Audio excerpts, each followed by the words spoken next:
Monsieur le Président de l'Assemblée générale, Mesdames, Messieurs les chefs d'État et de délégation, Monsieur le Secrétaire général des Nations Unies, distingués participants, Mesdames, Messieurs, je voudrais, à l'entame de mon propos, adresser mes chaleureuses félicitations à son Excellence Abdallah Shahid pour sa brillante élection à la présidence de la 76e session de l'Assemblée générale des Nations Unies et lui souhaiter plein succès dans sa mission.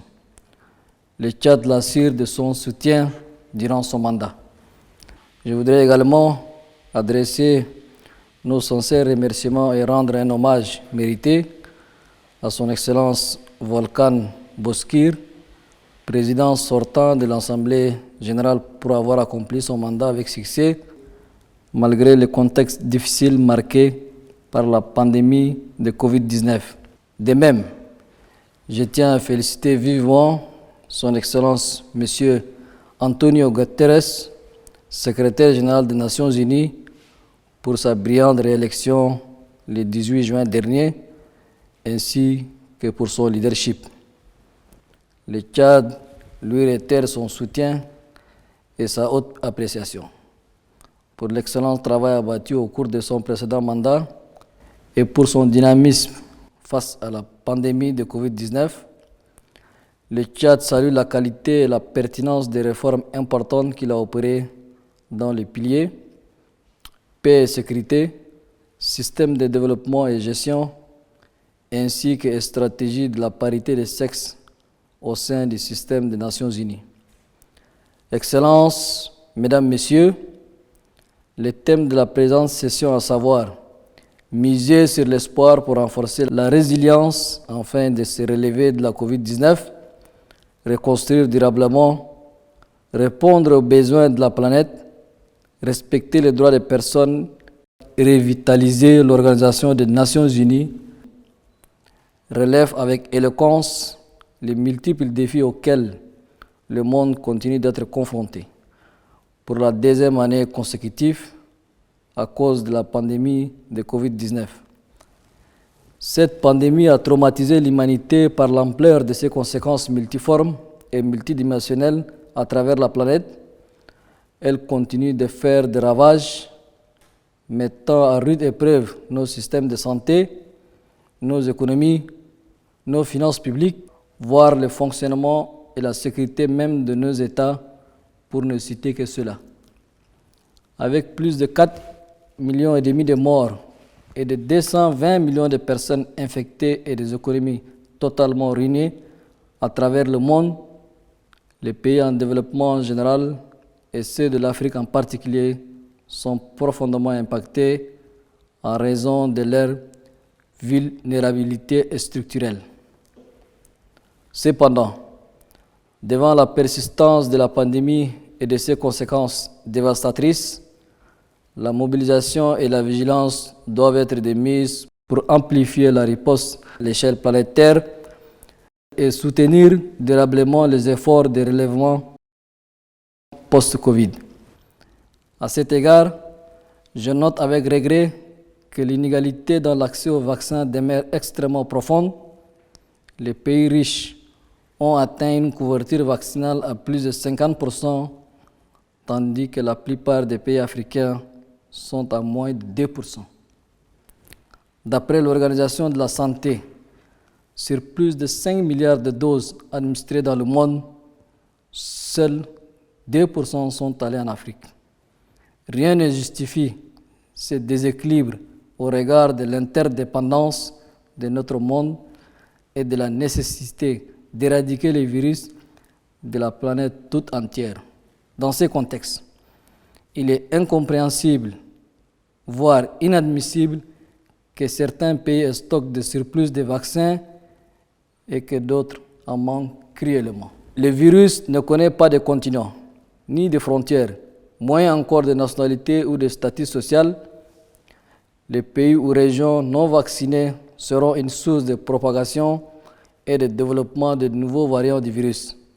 À cet égard, nous saluons les appels maintes fois répétés du secrétaire général des Nations Unies et du directeur général de l'OMS en faveur de l'accessibilité du vaccin pour tous. Le salut de l'humanité toute entière en dépend. Excellences, Mesdames, Messieurs, l'amélioration des perspectives de la reprise économique post-Covid-19 est étroitement liée à l'amélioration de la situation sanitaire ou à l'éradication de la pandémie. Cette reprise économique attendue est aussi tributaire de la réduction de la facture dans tous les domaines entre le Nord et le Sud. Les pays en développement, gravement impactés par la Covid-19, font déjà face à des obstacles récurrents et variés, tels que le poids de la dette, le difficile accès aux ressources pour financer leur développement, les termes injustes de leurs échanges commerciaux avec le monde développé, la raréfaction des investissements directs étrangers, la réduction des transferts de fonds venant de la diaspora, l'effondrement des secteurs de tourisme, etc. En outre, les pays les moins avancés et les pays en développement sans littoral, dont le Tchad, sont tout aussi affectés par le non-respect des engagements pris dans le cadre de l'agenda 2030 et du programme d'action d'Addis Abeba en matière d'aide publique au développement. Le Tchad lance une fois de plus un appel pressant à tous nos partenaires du Nord pour honorer leur engagement vis-à-vis des pays vulnérables en vue de contribuer de façon durable à une meilleure reprise économique post-Covid-19 et à une accélération dans l'atteinte des ODD conformément à la noble ambition des Nations Unies de ne laisser personne derrière à l'échéance 2030. Dans cette perspective, le Tchad réitère l'appel maintes fois lancé par les pays membres du G5 Sahel relatif à l'annulation de la dette de ces pays durement frappés par le terrorisme et le changement climatique en sus de Covid-19 et de la pauvreté ambiante.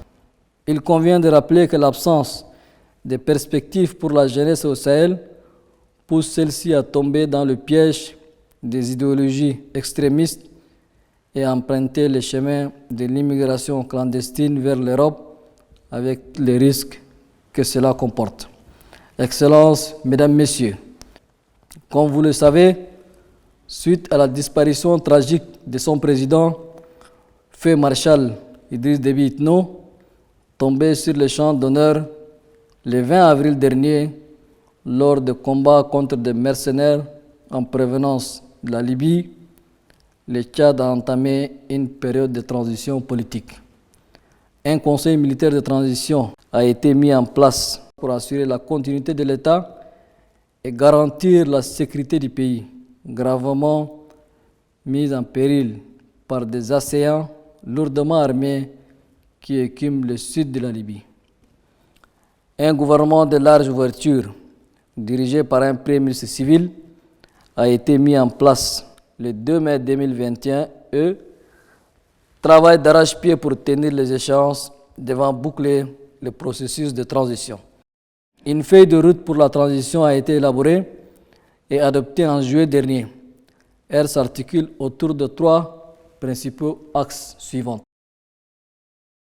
1.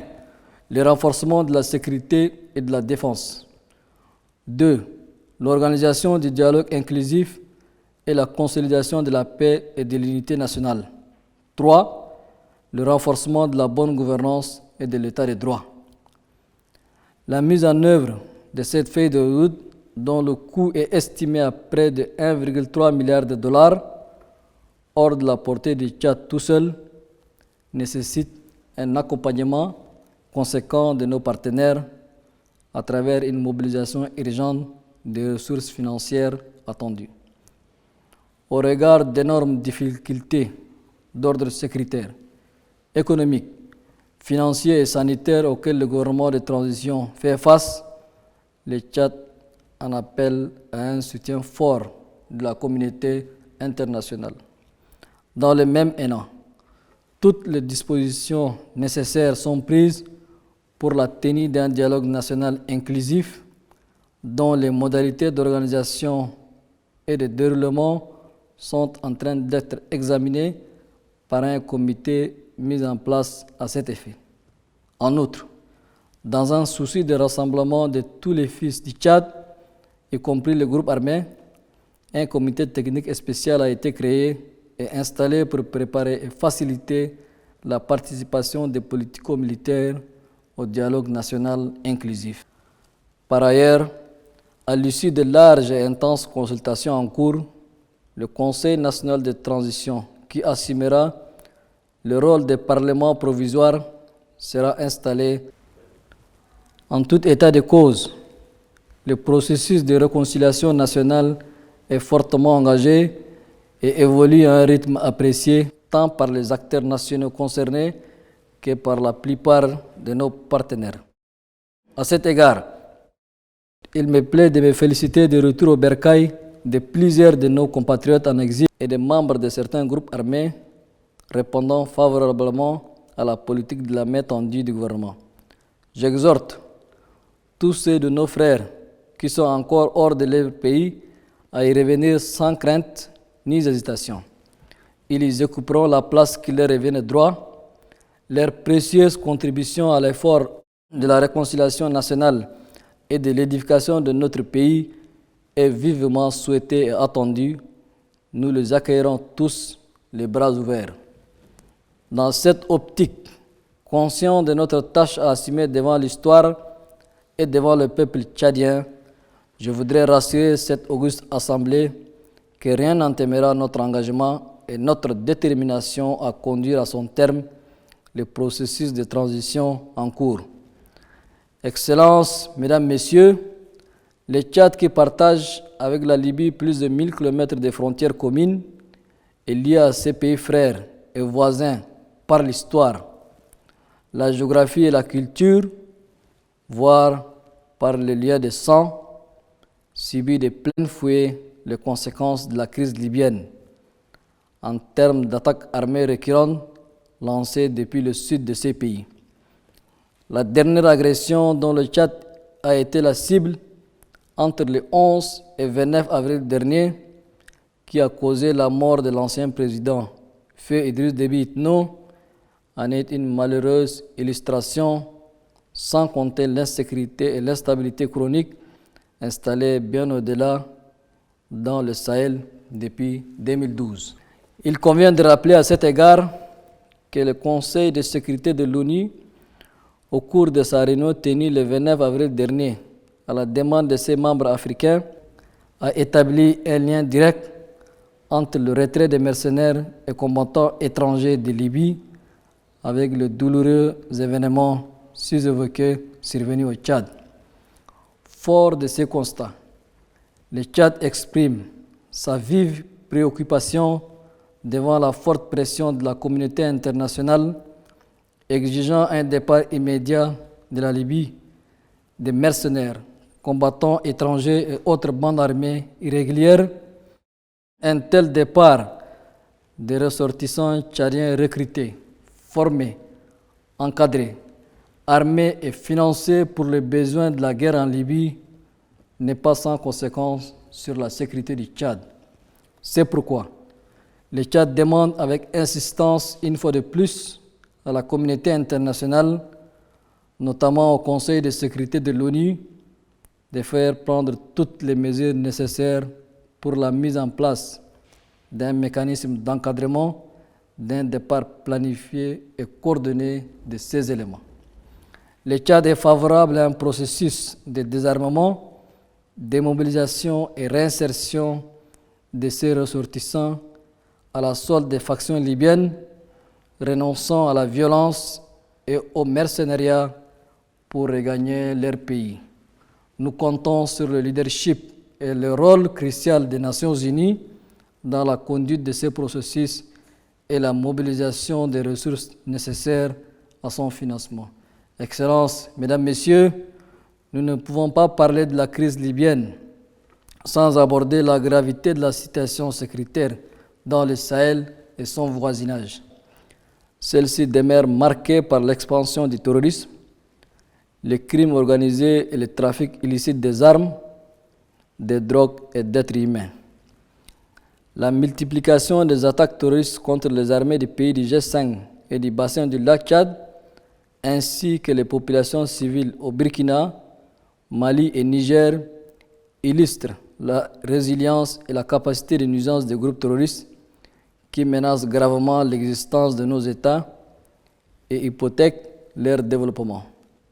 Les sacrifices consentis par la force du G5 Sahel et la force multinationale mixte contre Boko Haram dans le bassin du lac Tchad sont énormes, mais les périls persistent et continuent de faire des ravages, plongeant les populations civiles innocentes dans la désolation et le désespoir.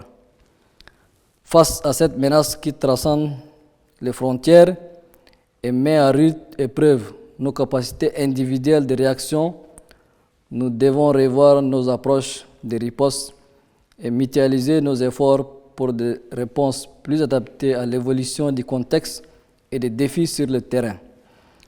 Les pays du G5 Sahel s'y attellent en mobilisant leurs maigres moyens militaires, matériels et financiers.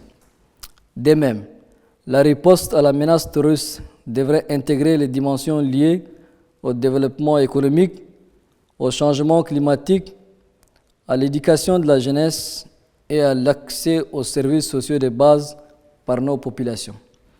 Dans cette optique, nos pays affectés par ces fléaux de terrorisme, considérés comme une menace à la paix et à la sécurité, sont en droit de compter sur la solidarité de la communauté internationale dans un élan de complémentarité. Nous sommes condamnés à agir ensemble face aux défis globaux. Le Tchad souligne l'impérieuse nécessité d'un soutien multiforme, plus important tant aux forces conjointes précitées qu'à leurs États membres individuellement pris. À cet effet, le Tchad réitère une fois de plus l'appel maintes fois lancé par la conférence des chefs d'État du G5 Sahel au Conseil de sécurité de l'ONU relatif à l'octroi à la force conjointe du G5 Sahel un mandat sous le chapitre 7 de la Charte des Nations Unies afin de lui assurer un financement pérenne.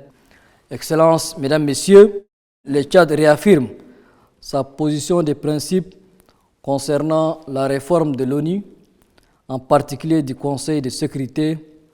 Cette réforme, revendiquée par l'Afrique depuis plusieurs années, ne fait que traduire une aspiration légitime de plus d'1,2 milliard d'Africains.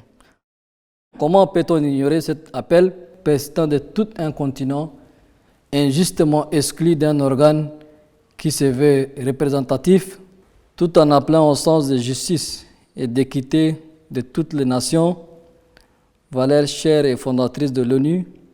Le Tchad réitère son soutien et son attachement à la position commune africaine telle qu'exprimée dans le consensus des Ilouines et la déclaration de Sirte. Excellences, Mesdames, Messieurs, pour conclure, je voudrais exprimer à son Excellence Antonio Guterres, secrétaire général de l'ONU, à son institution et à tous les États membres, ainsi qu'aux organisations régionales présentes dans cette salle, nos sincères remerciements et notre profonde reconnaissance pour la marque de solidarité et de soutien moral qu'ils ont témoigné à l'endroit du Tchad suite à la disparition tragique et soudaine de l'ancien président Feu Idriss Déby Itno. Et enfin, au nom des principes fondateurs de l'ONU et en celui de l'amitié entre les peuples, le Tchad réitère son appel en faveur de la levée de l'embargo imposé injustement à Cuba qui porte gravement préjudice. Sur ce, tout en souhaitant plein succès à nos travaux, je vous remercie de votre aimable attention.